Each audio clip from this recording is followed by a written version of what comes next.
మరియు బాల కలిసి గజేంద్ర అనే వ్యక్తి కోసం నెహ్రూ నగర్ లో వెతుకుతూ ఉంటారు. గజేంద్ర పాత డ్రైవర్ అని, తనని కలిస్తే బాల యాక్సిడెంట్ గురించి నిజం తెలుస్తుంది అని త్రిపుర నమ్ముతూ ఉంటుంది. కానీ గజేంద్ర ఆ ఇల్లు ఖాళీ చేసి దుబాయ్ వెళ్ళిపోవడానికి అక్కడ ఉన్నారు చెప్తూ ఉంటారు. త్రిపుర మరియు బాల గజేంద్ర కోసం వెతకారని తెలుసుకున్న పని చాలా కంగారు పడుతూ, ఎన్ని రోజులు దాచిన రహస్యం ఇప్పుడు బయట పెడుతుంది అని తన తల్లి ఊర్వశితో చెప్పి టెన్షన్ పడుతూ ఉంటుంది. ఒకవేళ గజేంద్రి దొరికితే తన భర్త భయపడుతూ ఉంటాడు.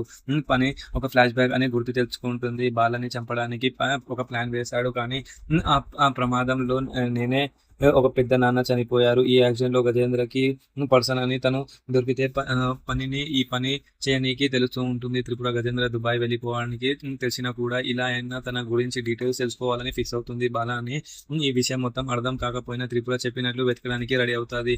త్రిపుర బాలని కంగారుగా ఇంటికి వెళ్ళమని చెప్తూ ఉంటుంది. ఎందుకంటే వాళ్ళ అమ్మ చూస్తే పెద్ద గొడవ అవుతుంది అని బాల జాగ్రత్తగా వెళ్ళి అని చెప్పి వెళ్తే పోమని. కానీ పాని మరియు ఊర్వశి ఈ విషయాన్ని ఎలా ఆపాలని ప్లాన్ చేస్తూ ఉంటారు. మన నెక్స్ట్ ఏం జరుగుతుందో